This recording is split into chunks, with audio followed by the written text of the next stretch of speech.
अस्सलाम वालेकुम my YouTube family. उम्मीद करती हूँ आप सब लोग सभी बहुत खुश और बहुत ही मज़े में होंगे। तो जी आज की जो रेसिपी है ये बंगाल की बहुत ही ज़बरदस्त डिश है। ये है मांशो कोशा, मटन कोशा। ये ज़बरदस्त सी रेसिपी आपके साथ में शेयर कर रही हूँ। ये आप ज़रूर ट्राई कीजिएगा। ये आपके मुंह का जायका ही बदल देगा, ज़ुबान का जो है ना जंग छूट जाने वाला है। बहुत ही ज़बरदस्त सी रेसिपी है और खा के दिल खुश हो जाएगा। कोशा के मीनिंग होता है बंगाली में भुना हुआ। कोशा मांशो यानी भुना हुआ मटन। तो भुना हुआ मटन बनेगा और बहुत ही फ्लेवर वाला बनेगा, स्पाइसी बनेगा, ज़बरदस्त बनेगा। तो फर्स्ट तो मटन को मैरिनेट करना है। इसको कम से कम 8 घंटे तक मैरिनेट करके छोड़ देना है। ओवरनाइट छोड़ दें सबसे बेहतर होगा। फ्रिज में रख दीजिए मैरिनेट करने के बाद, और कम से कम 2 घंटा तो करना ही पड़ेगा, तभी इसका अच्छा टेस्ट आता है। तो इसमें जाएगा प्याज मैरिनेशन में। जैसे 1 केजी हमने मटन लिया है तो 1 लहसुन की कली हमने छील लिया है, और 2 प्याज है जो 50 ग्राम से थोड़ा ज़्यादा होगा। 1 टीस्पून शाही गरम मसाला पाउडर है। 1 टीस्पून कुटी हुई हरी मिर्च है। इसका पेस्ट बनाना है, एकदम बारीक सा पेस्ट बनाइएगा। प्याज, लहसुन और हरी मिर्च और गरम मसाला। आप चाहें तो गरम मसाला साबुत भी डाल सकते हैं पेस्ट बनाते वक्त, लेकिन उसमें जावित्री और जायफल ज़रूर डालिएगा, और जो भी गरम मसाला होता है वो डालना है।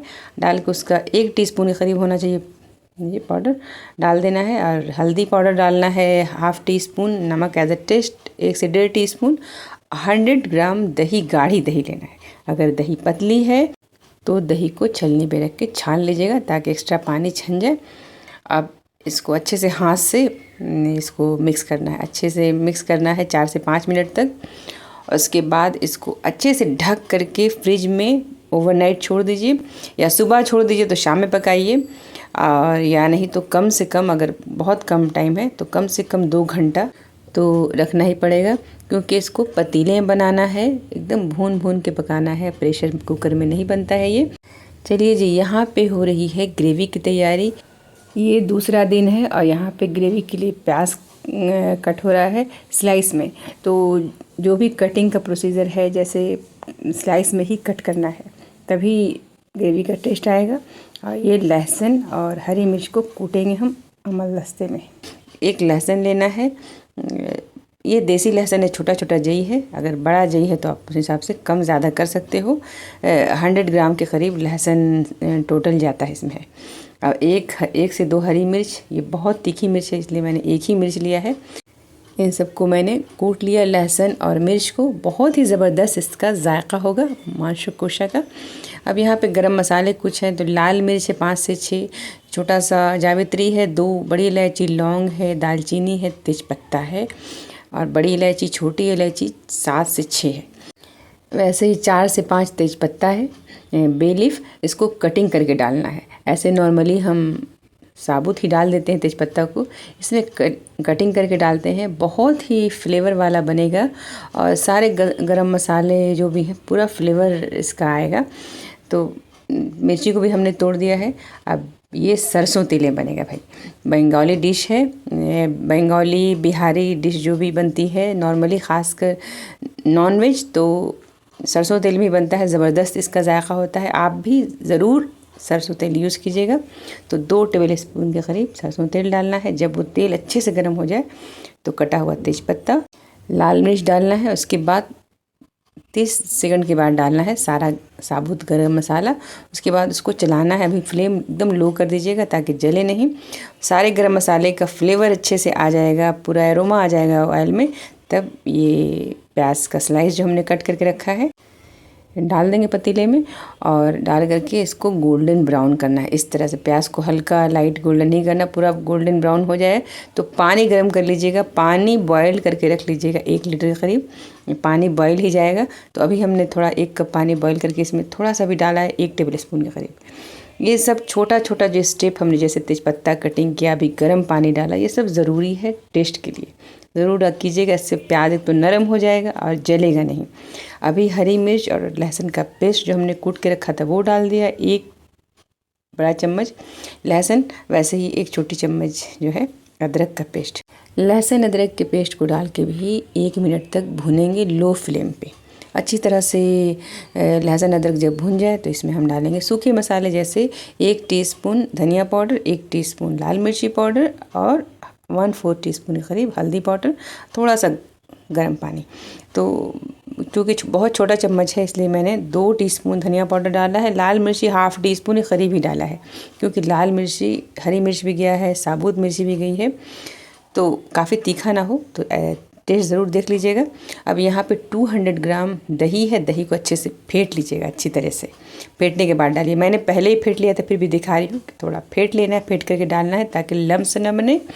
और अगर आपको लगे ऐसा ना हो कि दही फट जाए तो आप स्टोव ऑफ कर दीजिए, या नहीं तो कंटिन्यू चलाते रहिए, नहीं तो दही फट जाती है तो देखने में बिल्कुल अच्छा भी नहीं लगता, टेस्ट भी अच्छा नहीं आता है। तो कंटिन्यू चलाते रहना है और मसाले को पकाना है 4 से 5 मिनट तक लो फ्लेम पे। बहुत अच्छे से जब मसाला पक जाएगा, दही पक जाएगी, अब इसमें नमक डाल दीजिए।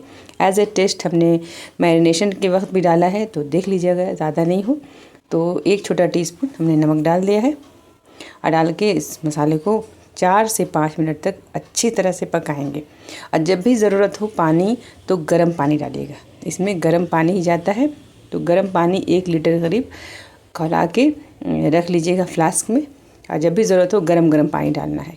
अब ये मैरिनेट किया हुआ जो मटन है पूरी रात में मैरिनेट हुआ है, बहुत अच्छे से एकदम नरम हो गया है सारे पीसेस। अब सारा इसको डाल देंगे, डाल के पूरा ये रेसिपी तैयार होगा लो फ्लेम पे, तभी मटन गलेगा और बहुत अच्छा टेस्ट आएगा। एकदम भून भून के बनाना है, और जब भी ज़रूरत हो तो गर्म पानी डालिएगा। ज़्यादा इसको चलाना नहीं है। बंगाली डिश में वही है कि ज़्यादा चलाते उलाते नहीं है, बस लो फ्लेम पे पकने दीजिए। लो फ्लेम पे 10 से 15 मिनट तक पकने दीजिए, ध्यान रहे जले नहीं। तो हमने 10 मिनट तक पकने दिया। 10 मिनट के बाद देख रहे हो अलग ही इसका खुशबू अलग ही हो रही है, और बहुत अच्छे से लग रहा है, एकदम गल रहा है। नरम मटन के पीसेस काफ़ी नरम हो गए हैं और पानी भी सूख रहा है। अगर लगे कि पानी की कमी हो रही है तो गर्म पानी डालते रहिएगा बीच बीच में। अभी हमें ज़रूरत नहीं है, दही की वजह से पानी काफ़ी छूटता भी है। तो आप देख लें, अगर पानी की ज़रूरत हो तो गर्म पानी डालिएगा। 1 घंटे से ये मटन बन रहा है। अब ये मांगशु कुशा खाने के लिए तैयार है। बस 1-2 इंग्रेडिएंट्स जाएगा जो इसका टेस्ट बदल देगा, इसका जायका अलग ही कर देगा। तो इंश्योर कर लीजिएगा कि मटन के पीसेस गल जाएं, क्योंकि गला हुआ मटन होगा तभी खाने में अच्छा लगेगा। तो ये बहुत अच्छे से एकदम मलाई जैसा गल गया है। इसमें जाएगा शुगर, 1 टीस्पून चीनी ज़रूर डालिएगा 1 केजी मटन में। ये टेस्ट को इन्हेंस करेगा। जो इतना सारा दही हमने डाला है, उसका खटास, इतना हरी मिर्च लाल मिर्च डाला है, उसका तीखापन कम करेगा। और 1 से 2 टीस्पून देसी घी डाल दीजिए, 2 हरी मिर्च तोड़ के डाल दीजिए। ये हरी मिर्च और लाल मिर्च सबका फ्लेवर ज़बरदस्त आएगा।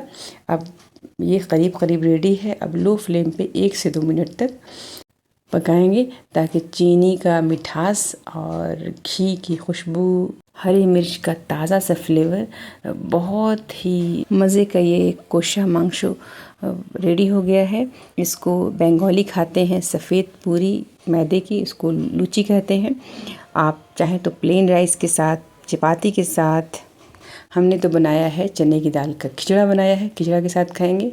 ग्रेवी कितना रखना है ये आप अपने चॉइस से देख लीजिएगा, और ये रेसिपी लाजमी ट्राई कीजिए। वीडियो अच्छा लगे तो वीडियो को लाइक कर दीजिएगा, चैनल पे नए हैं तो चैनल को सब्सक्राइब कर दीजिएगा, ज़्यादा से ज़्यादा शेयर कीजिएगा। ये रेसिपी ट्राई कीजिए और आपको अच्छी लगे तो कमेंट ज़रूर कीजिएगा कि कैसी लगी ये कोशा मांगशु रेसिपी आपको। तो खूब भालो सी रेसिपी है ये, इसे ट्राई करना ही पड़ेगा आपको। ट्राई कीजिए और खूब सारा अपना ख्याल रखिए, अपने बच्चों का ख्याल रखिए, अपने वालिदैन का ख्याल रखिए, और हेल्दी खाना खाइए, हेल्दी रहिए। हमें भी दुआओं में याद कीजिए और मेरी रेसिपी ट्राई करते रहिए। सारी रेसिपी है जो भी मैं आपके साथ शेयर करती हूँ, कोशिश करती हूँ अच्छी से अच्छी रेसिपी आपके साथ मैं शेयर करूँ, तो उसे आप ट्राई ज़रूर कीजिएगा। और वीडियो को लाइक कर दीजिएगा, चैनल को सब्सक्राइब कीजिएगा। अल्लाह हाफिज़।